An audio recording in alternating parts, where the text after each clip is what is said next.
Pencemara lingkungan. Nah, lingkungan hidup menurut Undang-Undang Nomor 23 Tahun 1997, lingkungan hidup adalah kesatuan ruang dengan semua benda, daya, keadaan, dan makhluk hidup yang mempengaruhi kelangsungan hidup pada seluruh makhluk hidup.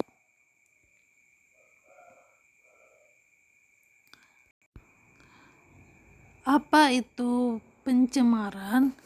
Pencemaran adalah masuknya atau dimasukkannya sebuah benda atau makhluk hidup atau komponen lainnya oleh kegiatan manusia sehingga kualitas lingkungan turun sampai tidak berfungsi dengan baik.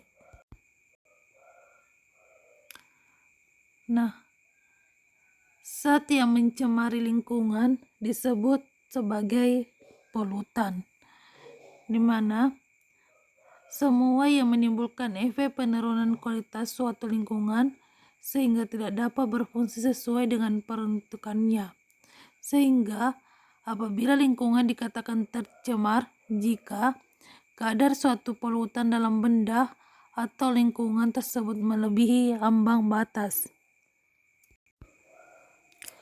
Berikut ini jenis-jenis pencemaran lingkungan terdiri dari pencemaran air, pencemaran tanah, pencemaran udara, pencemaran suara. Yang pertama kita akan bahas yaitu tentang pencemaran air. Nah, apa itu pencemaran air?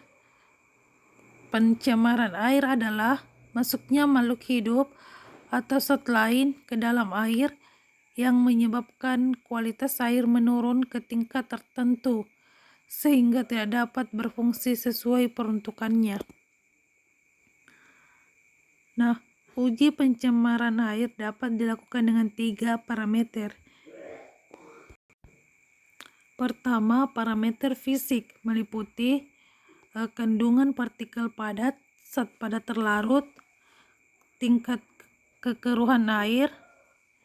Nah, jika air itu keruh, maka kualitas air itu tidak baik. Kemudian warna air.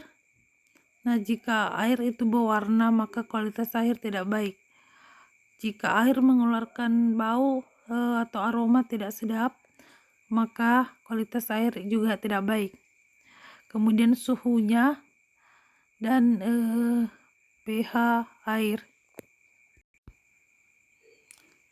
pH air yaitu pH-nya supaya kualitas kita bisa menentukan pH tersebut apabila pH kualitas air yaitu 6,5 sampai 7,5. Jika pH air seperti itu, maka air demikian memiliki kualitas yang baik atau layak dikonsumsi. Kemudian parameter kimia meliputi BOD atau biochemical oxygen demand. Nah, BOD ini adalah oksigen yang diperlukan oleh mikroorganisme untuk menguraikan bahan organik yang berada di dalam air. Kemudian COD, chemical oxygen demand, di mana oksigen yang diperlukan pada reaksi kimia untuk menguraikan bahan organik. Selanjutnya DO, dissolved oxygen, yaitu kandungan yang terlarut di dalam air sebagai parameter untuk mengukur kualitas air. Pengaruh dari BOD, DO, COD yang terdapat pada suatu air akan mempengaruhi kualitas air, sehingga kita bisa menentukan baik atau tidaknya air yang digunakan. Nah, untuk mengukur parameter air, pertama pada BOD atau biochemical oxygen demand. Nah, jika nilai BOD tinggi, maka semakin buruk kualitas air. Jadi apabila nilainya BOD tinggi, maka semakin buruk kualitas air tersebut. Sedangkan COD, chemical oxygen demand, jika COD semakin rendah, kualitas air makin baik. Jadi jika COD ini nilai makin rendah, kualitas air makin baik. Sedangkan pada DO ini atau disolved oksigen, jika nilai DO pada air semakin tinggi, maka kualitas air semakin baik. Jadi itu cara menentukan parameter air. Jadi jika nilai BOD semakin tinggi, maka kualitas air tersebut semakin buruk karena banyak mikroorganisme di dalamnya. Sedangkan nilai DO disolved oksigen, jika nilai DO pada air semakin tinggi, maka kualitas air semakin baik. Kemudian sedangkan COD, jika nilai COD semakin rendah, maka kualitas air semakin baik. Jadi COD ini berbanding terbalik dengan DO. Nah, selanjutnya parameter biologi. Parameter biologi digunakan untuk mengetahui jenis dan jumlah mikroorganisme air yang dapat menyebabkan penyakit. Nah, jika air tersebut terdapat mikroorganisme berupa Escherichia coli, kemudian bisa juga terdapat mikroorganisme Salmonella. Jadi apabila air terdapat mikroorganisme Salmonella, maka air tersebut berbahaya karena dapat menyebabkan penyakit tipes karena mengandung mikroorganisme Salmonella. Jadi parameter biologi itu kita bisa melihat banyaknya jumlah mikroorganisme yang dapat menyebabkan suatu penyakit. Nah, sumber pencemaran air. Yang pertama, secara langsung dan tidak langsung. Nah, secara langsung berupa buangan yang langsung dibuang ke dalam air.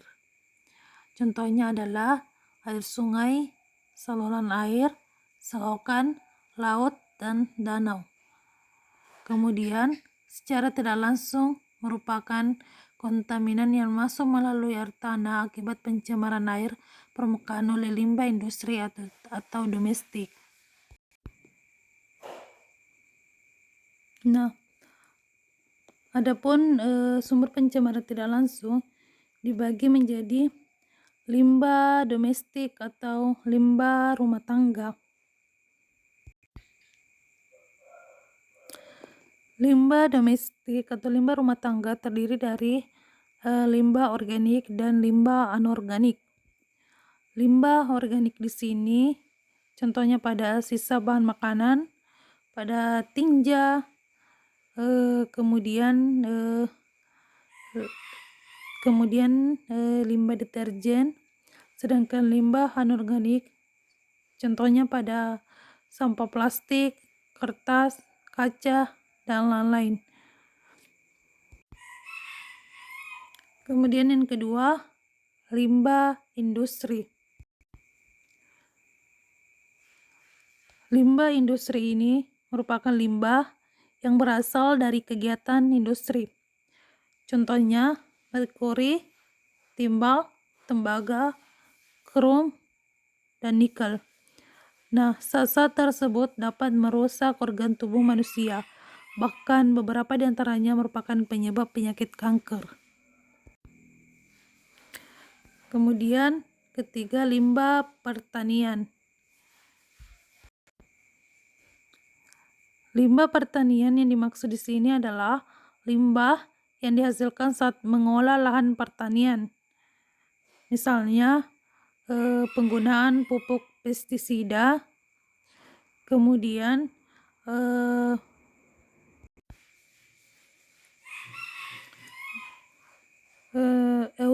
eutrofikasi. Nah, eutrofikasi ini adalah proses memperkaya air dan dengan zat organik.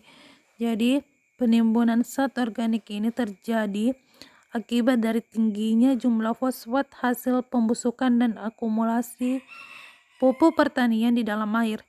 Jika zat organik terkumpul di suatu perairan, seperti danau dan sungai, kedua wilayah perairan tersebut akan kaya kehidupan tumbuhan dan hewannya.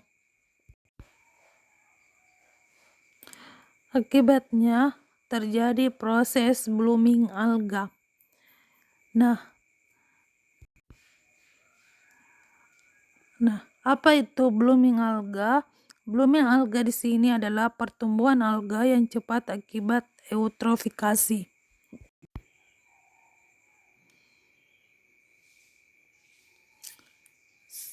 Selanjutnya, yang keempat, limbah pertambangan.